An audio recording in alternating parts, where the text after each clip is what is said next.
Good morning, everybody, and welcome to this week's live Q&A with me and Katie. Katie, good morning. How are things with you?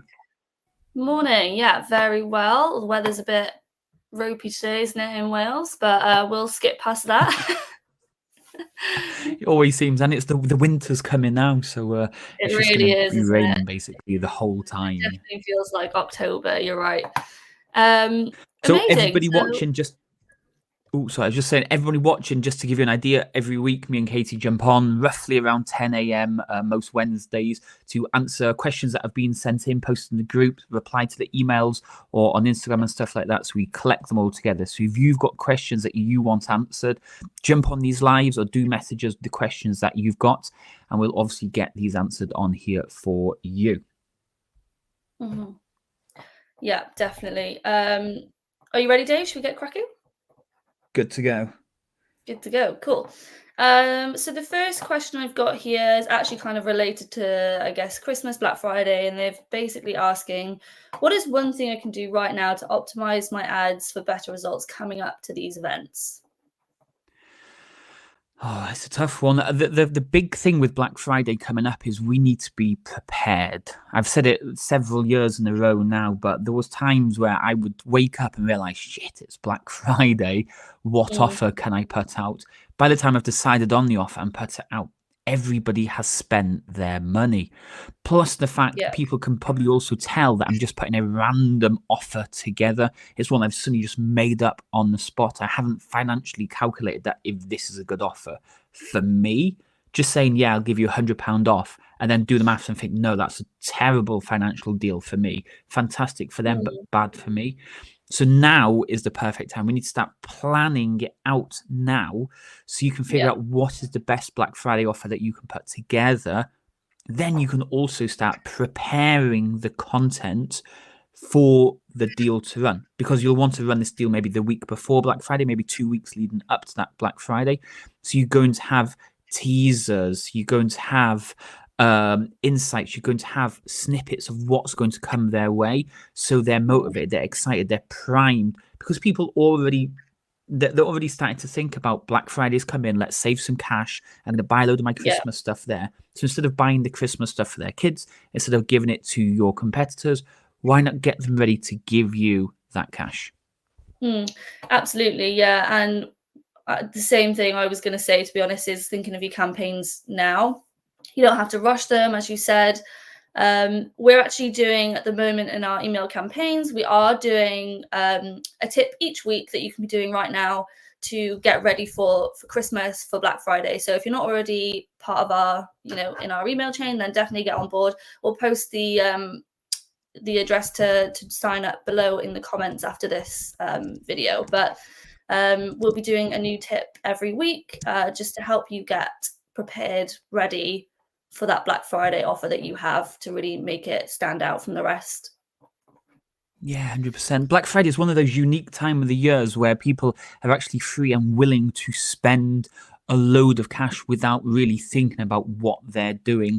You'll know it's the same around payday. When people have cash, they're more likely to spend the cash because they have it in their bank. And this also happens around Black Friday. Obviously, Black Friday, what is it, like the final Friday of November, I think? Is that how it works? Yeah.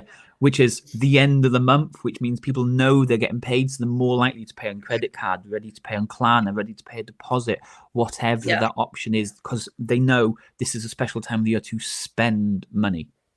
Yeah, definitely. Awesome. So moving on then to our next question. What hooks or messaging trends are currently working in the fitness industry? Good question. I think from a social point of view, I can just answer this one very quickly.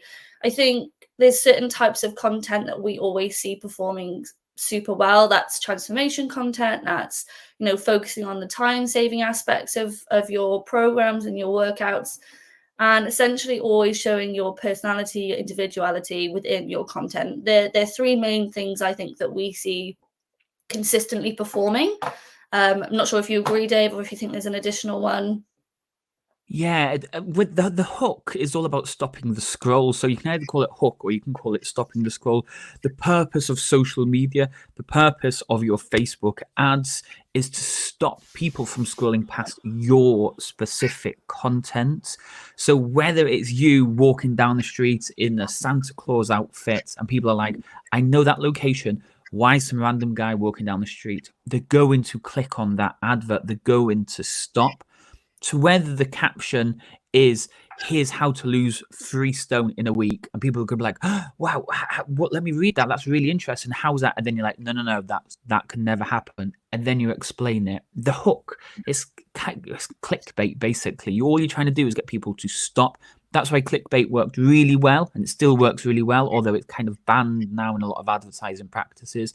Your job with your social media, with your ads, with your email subject lines is to stop people scrolling past your content so they click on it and then consume it, buy it, or opt in from there. Yeah, definitely. Wonderful. Oh, sorry, I just find the next question here. Okay. What is the best platform for running ads for a fitness business? They've mentioned things like Google, Facebook, YouTube, etc. How would you go about, I guess, choosing the appropriate platform? The most obvious platform is obviously going to be Meta, which is Facebook and Instagram. The reason for that is it's still by far the cheapest and the easiest for anybody to set up, whether you're a real complete beginner and have no experience with using technology at all, to a super advanced person. Like, it's so easy to run a Facebook or Instagram or a Meta advert. So obviously the first place is going to be Meta. But then you also need to consider, where do your prospects hang out? So I think we mentioned it on last week's call, potentially, but I used to run a football coaching business for 18 months to 6-year-old kids. Now, these people are not on any sort of platforms. They're not on Facebook, Instagram, YouTube, LinkedIn. They're not on anywhere. Where they hang out is schools. So I need to put my advertising into schools. And this is going to be the same for you. If you work with busy professionals, let's say over 40s, over 50s, do you maybe think maybe they won't be on Instagram? Maybe they'll be on LinkedIn. Maybe they watch YouTube videos. Think, where do these people hang out? And then when you look at Facebook and Instagram and YouTube, this is interruptive marketing. You're stopping people. They had no plans or no desire to see your advert, and then it popped up and you stopped them. So it's interruptive marketing. Where Google Ads is search-based marketing, where they've proactively gone to search for your specific service. So I would also go Facebook and Instagram as like the number one place. YouTube is okay. LinkedIn are probably in that same position as well. But if you want high quality leads, but also going to be expensive, then Google Ads will also be that place to go. Oops.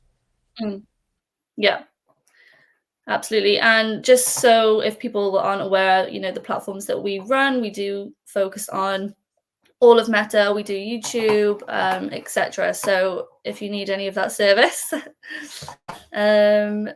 awesome. Moving on. Okay, so final question I have here. I don't know if you have any your end, Dave, but the last question I have is talking about keywords. So how do keywords work, and how do I find the best ones for my fitness ads? So this is a really good question. There's a lot to unpack in this question. I don't know if people know about keywords or not. Do you want me to start on this one, Dave? You go for this one. This is your specialty, not mine. Sure. So keywords are essentially terms or phrases that trigger your ad when people search for those specific terms. So the way you choose them is obviously, again, as we talk about in nearly every one of our answers, to really think about your audience, your business, and understand what those people are going to be looking for. So, for example, this could be a specific fitness service, so personal training, HIIT classes, CrossFit, all of the above. People might also search for location-based searches, so gyms in Cardiff. There's a heap of words that people are going to be typing in to find a service that they're looking for near them. So you need to start then thinking about and looking into and researching which keywords are coming up for your service. So you can look at websites such as Google Keyword Planner. That's a really simple and easy way to do a bit of research into what keywords people are looking for, and also just asking around. You can ask your friends, you can ask people who are your clients already, and just see how they came to find you or what they searched to find your service.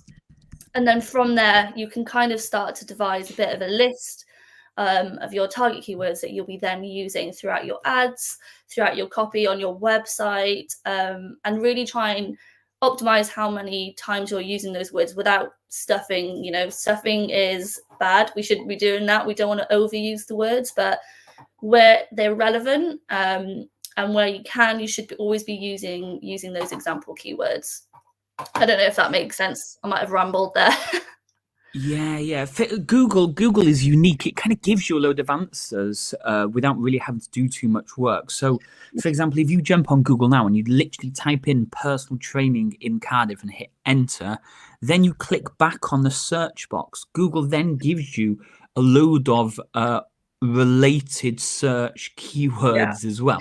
So like if I just type in personal training in Cardiff here, it's also come up with female personal training Cardiff, personal training Cardiff prices, best personal training Cardiff, personal trainer Cardiff Bay, personal training courses Cardiff, personal trainer Penarth.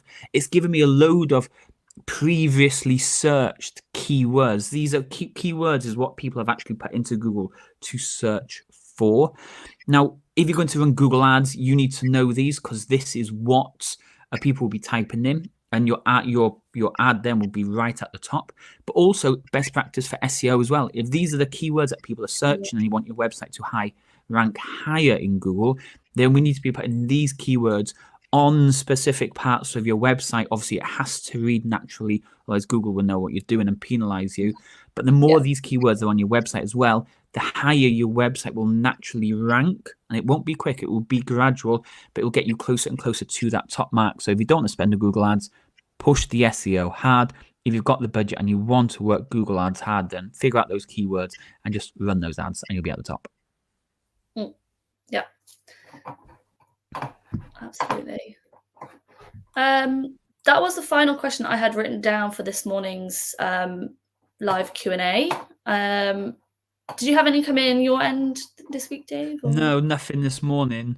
Like we were saying at the start, if you do have questions, whether it's during the week or whenever, reply to our emails. Just drop us a message on Instagram or Facebook. And obviously you're in the group. Feel free to ask your questions in the group. Just a final notice, so just over a month to go now until the FitPro Winter Summit. So if you want to join us, join all of our clients, see the guest speakers, speak to the whole team and everything, get your questions answered face to face rather than virtually, then do join us at the FitPro Winter Summit, which is at Birmingham City Football Ground on the 28th of November. But if there's no more questions, Katie, I will leave you be. I appreciate everybody for joining in this week. Katie, I'll see you in work tomorrow. Yeah. Thanks, everyone. Bye. Bye.